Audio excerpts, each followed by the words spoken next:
Hey there, it's Darcy Sullivan from the Clinic Marketing Podcast and Propel Marketing and Design. Before we dive into today's episode, I'd like to take this opportunity to invite you to a brand new, limited time on-demand webinar called How to Dominate Google Search, Google Maps, and AI-driven search results. This is designed just for clinics. In just 1 hour, you'll get a roadmap for boosting your online visibility, making sure people near you find your clinic first, all without paying for ads. You'll also walk away with a free patient-centered SEO action plan. If you've ever felt buried in the Google results or puzzled about how to rank higher for your targeted keywords, this webinar is for you.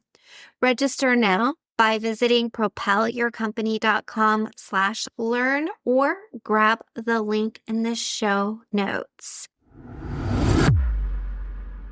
Hey there, it's Darcy Sullivan from Propel Marketing and Design, and you're listening to the Clinic Marketing Podcast.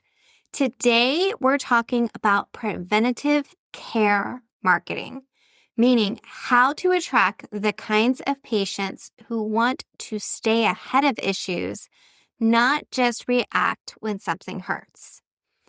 We're also talking about forward-thinking content because if your marketing only speaks to people who are already in pain, you end up with a business that feels more like a revolving door. New patients, crises, quick fixes, they disappear and repeat.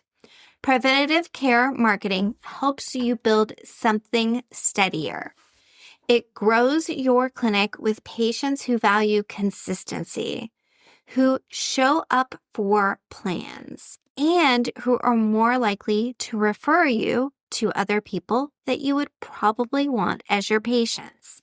So in this episode, I'm going to break down why preventative health content works so well, what to say when someone feels fine and doesn't think they need you, and a simple content strategy you can put on autopilot without posting every day. Okay, let's jump in. Most clinic marketing is about pain. For example, with chiropractors, it's back pain, neck pain, headaches, sciatica, injury recovery, stress. And this makes sense because pain creates urgency.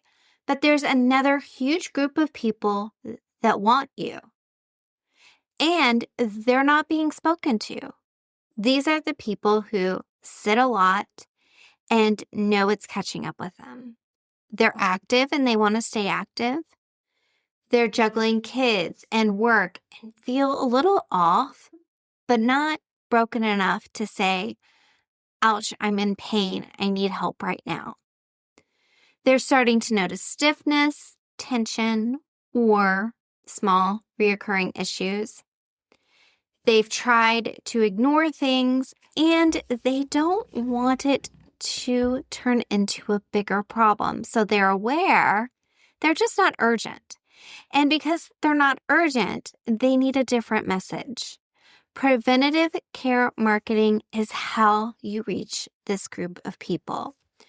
Now, when I say preventative care marketing, I'm not saying you should promise to prevent everything or make big claims. I'm talking about marketing that positions your clinic as the place people go to stay ahead of flare-ups, maintain function and mobility, recover well, and reduce the chance of repeating the same cycle, where they feel better in day-to-day life. They get a plan, not just a temporary fix. Preventative marketing is about what happens between those crisis moments.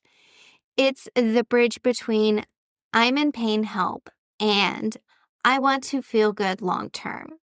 And for clinics, it can be one of the fastest ways to improve your retention, payment plan acceptance, referrals, and overall stability and revenue. because you're not depending on those emergency, ouch, I'm in pain type instances to get bookings. Let's talk about why this content performs well. Preventative content works because it taps into 3 powerful patient motivations. Motivation number 1, people want control. When someone is dealing with recurring issues, even mild ones, they want to feel like they can do something about it. Content that gives them a clear plan makes them feel empowered.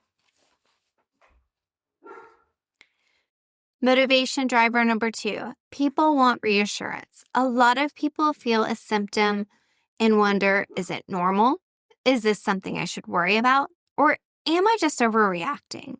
Preventative content explains what to watch for and what to do next. This builds trust fast.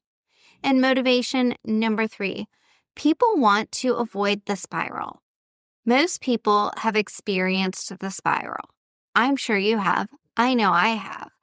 They ignore it. It gets worse. Life gets harder. Then it becomes a bigger deal than it needs to be. Preventative content is basically saying, let's not do that this time. Instead, let's make a plan and take better action. The biggest mistake clinics make when they market prevention, there's a few of these. So I want to go into what you should avoid. So here's what not to do. The mistake is creating content that's too generic. I'm sure you've seen it. And it looks like stretch more, drink water, get better sleep. I could like to call these like the baby breath of the bouquet and flowers because they're just filler and they really do nothing. And in fact, I've seen a lot of these, especially if people are relying on a social media company that just puts together generic content or blog posts that are generic content. We don't want that generic content.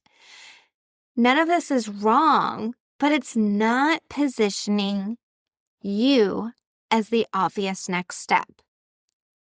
You want preventative content that connects the dots. Here's what you might be noticing. Here's why this is happening. Here's what you can do at home. And here's when it's time to get professional help.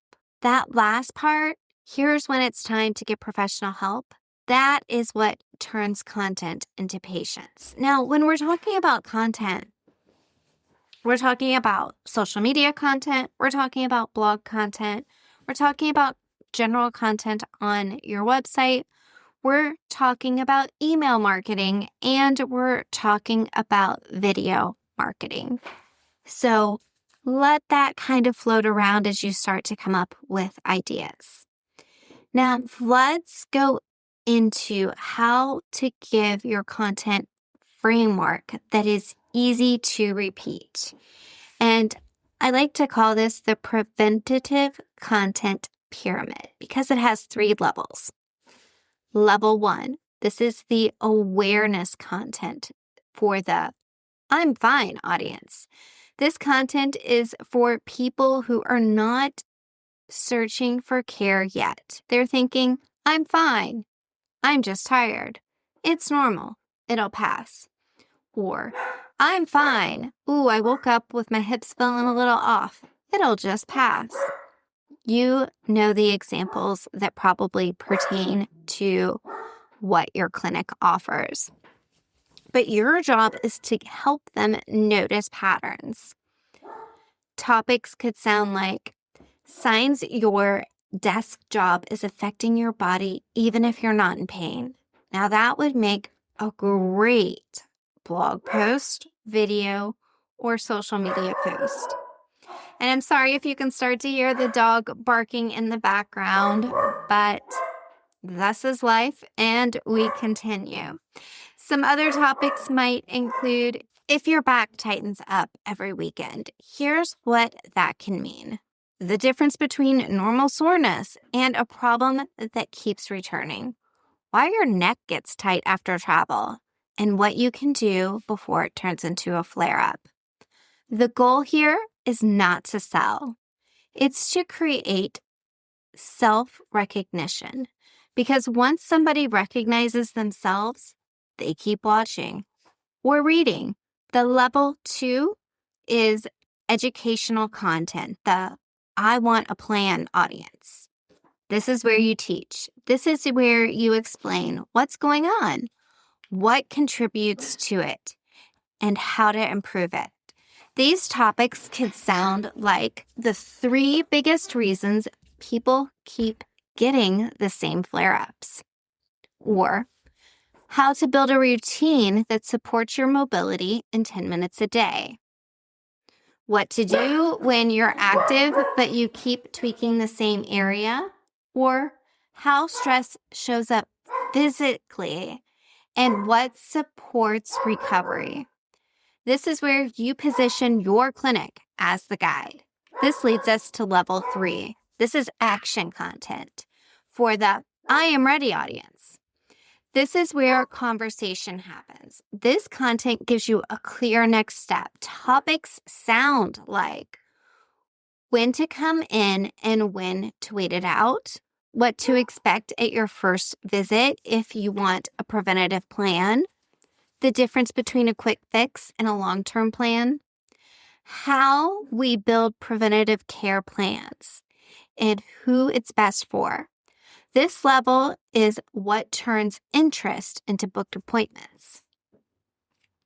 Now let's make this practical.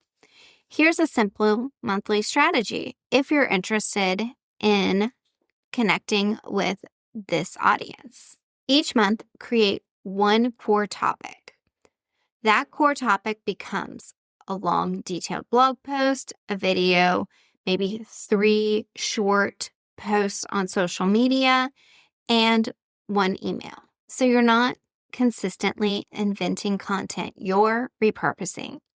And if you're interested in learning more about repurposing, we've got tons of articles on propelyourcompany.com that goes into detail about how to repurpose content, and I'll link some additional of my favorite pieces of content about repurposing in the show notes. So, step 1, pick one preventative theme for each month. Maybe it's mobility and stiffness, stress and tension, posture and desk setup, recovery after workouts, recurring headaches, seasonal routines like gardening or traveling season, or something related to winter. Step 2, build one core piece of content. This is your anchor piece. Now, depending on your personality, the resources that you have, some people prefer to start this piece of content as a long-form video, while others prefer to start it as a long-form blog post. Either way, do what feels comfortable for you. If you're doing a video, we suggest that it be between 7 to 10 minutes, remembering that you can also break that down into shorter clips. And if you are doing a blog post, suggest that it be between 900 to 1,200 plus words. Now, a note here. Do not rely solely on an AI source to create this content. And if you're looking for more resources on the correct way to use AI resources like ChatGPT, Grok, Perplexity, and more, please check out the resources. But what you're not doing is just going to ChatGPT and asking it to do this for you. So now that we've cleared that up, let's talk about the structure. So you could structure it like this: what people notice, why it happens, what they can do at home, when professional care helps, and then what to expect when they come into your clinic. Super simple. From there, you can create short posts. These can include facts versus myths, or checklists, or 1-minute try this first tips, or if this sounds like you scenarios.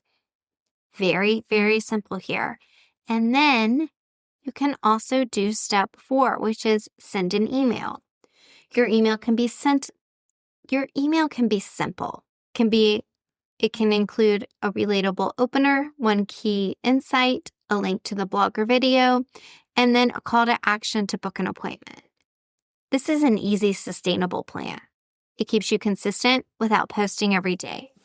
And what I like about this is it really layers in nicely with whatever plan you currently have that is most likely targeting some of those, ouch, I'm in pain right now, pieces of content that you're putting together, because you want to be able to monthly, ideally, have a little bit of both. Now, let's talk about the wording that helps preventative care content convert. See, a lot of clinics marketing preventative care sound like a subscription people are getting pressured into. They don't want that.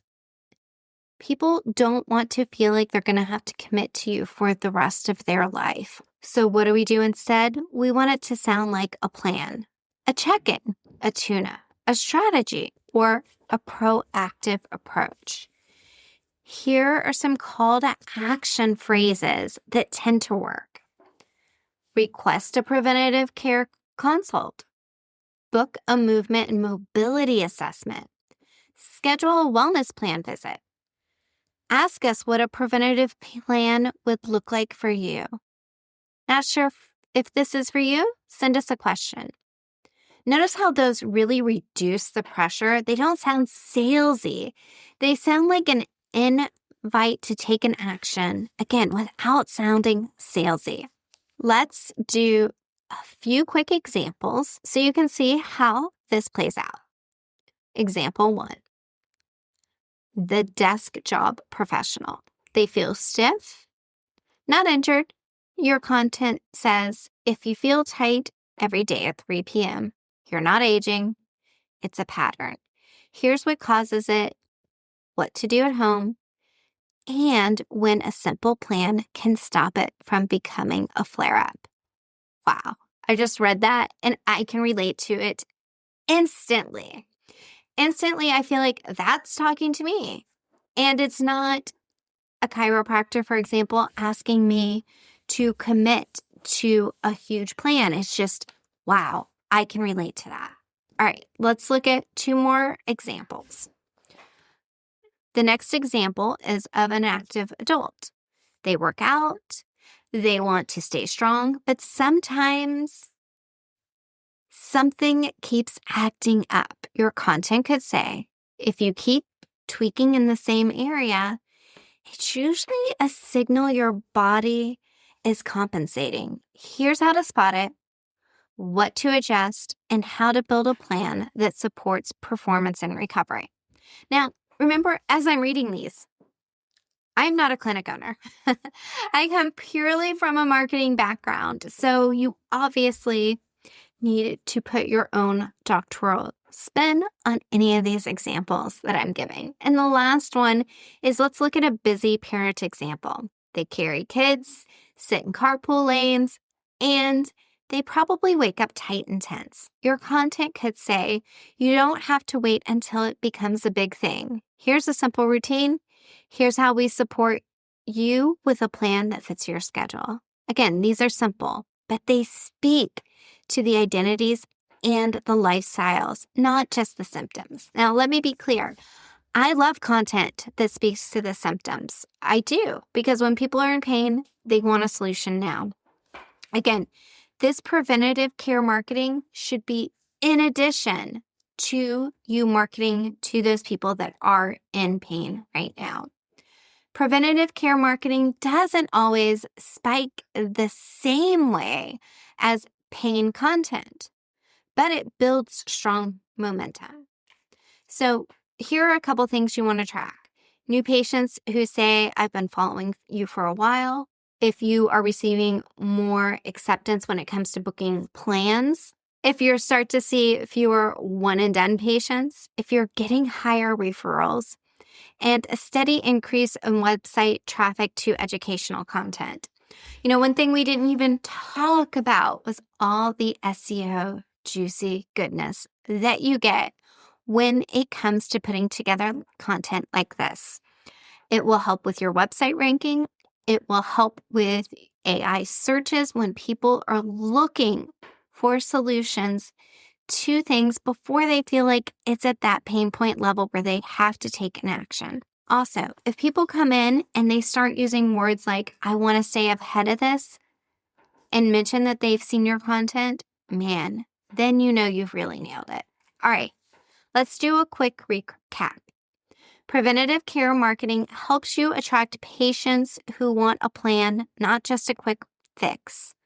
Forward-thinking content works because it builds self-recognition, trust, and confidence. Use that preventative content pyramid that we talked about, which included the awareness content, educational content, and action content. And keep it simple with one monthly theme that you repurpose into a blog or video, few social media posts, and email. And if you want to build a preventative care content plan around your actual services and the questions your patients ask the most, that is something we do all the time. Feel free to visit propelyourcompany.com and book a discovery call and see how we can assist you in your website, in your SEO, and in your overall content marketing plan. Thanks so much for listening today, and I'll catch you in the next episode.